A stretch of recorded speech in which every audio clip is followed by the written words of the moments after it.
Hello guys, magandang umaga.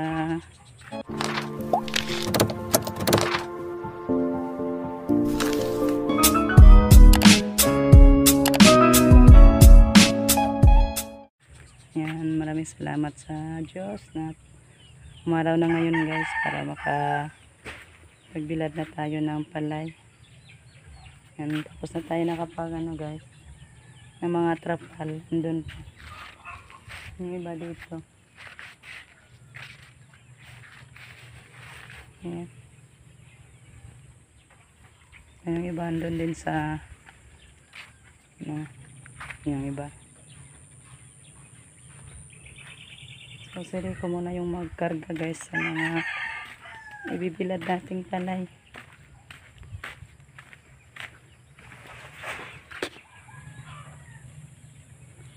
Ayan, busy si Justin guys. Siya yung naglaba. Kasi may pasok pa si Jericho. Hindi pa umuwi. Siguro mamayang tanghali. Umuwi na yun si Jericho. Kasi half day man lang yung klase niya ngayon. Ay, 2 subjects lang pala.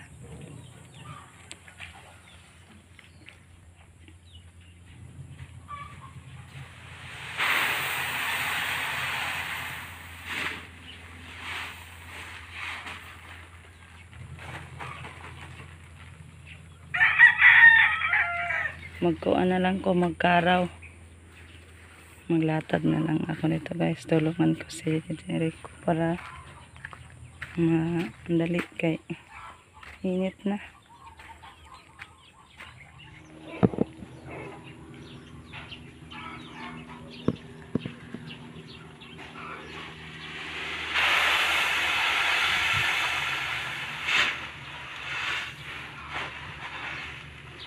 Mag-umpisa na ako guys, maglatad na kay marami na siya na yabo. So mag-umpisa na tayo.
Hintay, nangyari lang yung manghihit na mundo.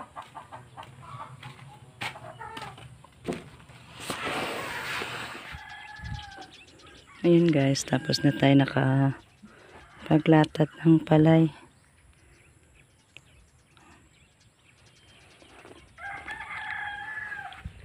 Dito pa. Tsaka yung dito.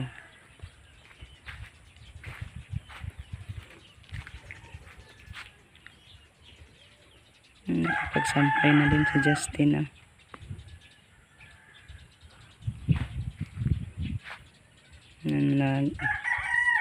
Palabas na naman siya sa kanyang tapos na naipaikot. Ayun, magbanlaw na yan. Parang pang na yan guys, pang 3 ikot na yan. niya sa washing. Kasi mayroon namang naisampay na mga puti. Ayan yung filmero. First na paikot niya yung mga puti. Pangalawa yan. And then pangatlo na yung kinuha na niya. So lapitan natin si Justin guys. Doon ako mag-upo. Tingnan natin kung last na ba lang. So yun guys. Nakabili ako ng palaya. 3 peraso. Doon kila Robin at Maribik andun sa garden guys. Nag-harvest man sila. Kaya nakabili tayo ng 3 peraso. So, lutuin natin guys. Kasi medyo gutom na yun guys. Mingaw na dyan gulay guys. Ng palaya. Ang sarap sa gulay guys pag wala tayong tanim. Pag meron tayo, masumulan po. So, tayo? Mag-slice muna tayo guys. Kasi busy na si Rico ando baliktad sa palay. Siya lang muna yung magbaliktad. Kasi pa tayo sa tungsod anon para ngayong tanghali. So, slice muna tayo.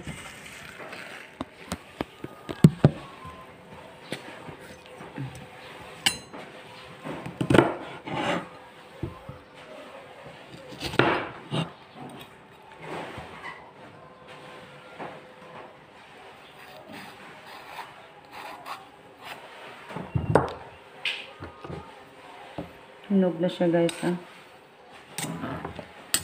Yung buto nito guys is itanim natin.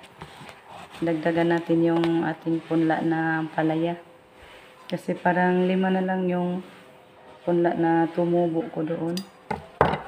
Pag hindi na ako mag-ubo guys, itanim na natin yung punla natin na ang palaya din. Dagdagan natin sa buto nito ngayon.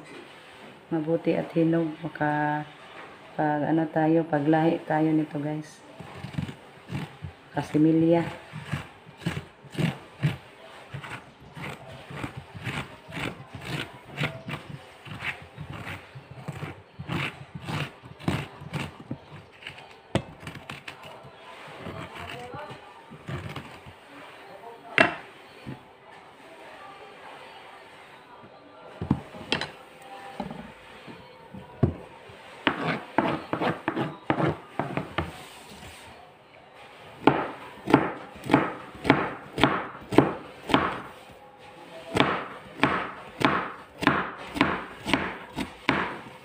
So, balikan ko na lang kayo guys pag matapos na tayo sa pag-slice.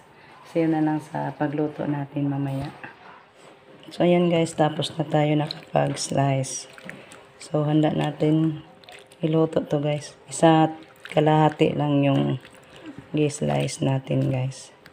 Yan, tinira ko kasi paborito din ito ni Jericho. Umuwi man siya mamayang hapon. So, mamayang hapon na din yan iluto natin. So, punta na tayo sa labas. Luto tayo.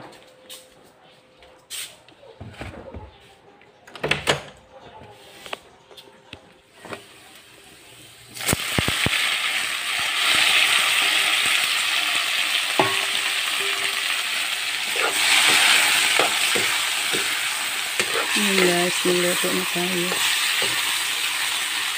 Para nasunog na. Garlic, kalakas ng apoy. Nakakamabango talaga yung garlic. Parang siya, na-brown talaga ba.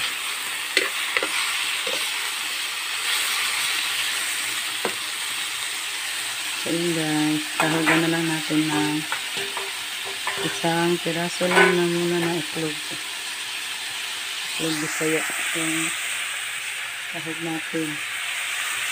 Ayan, isa muna kasi 2 pa ang itlog doon. Hindi natin pwede kunan lahat kasi hindi na babalik yung inahin pag ubusin natin sa pagkuha. Kasi yung ibang inahin is naglumlum naman siya guys. Hindi na siya pwede kunin. So mabuti na lang may isa pa tayong pansahog niyan. Ayan guys, magsugba na tayo.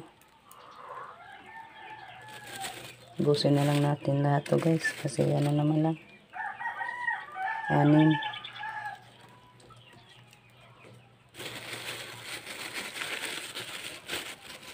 Mas masarap ang isuba guys kaysa iprito ba. Humot siya guys pag isuba lang. Yan.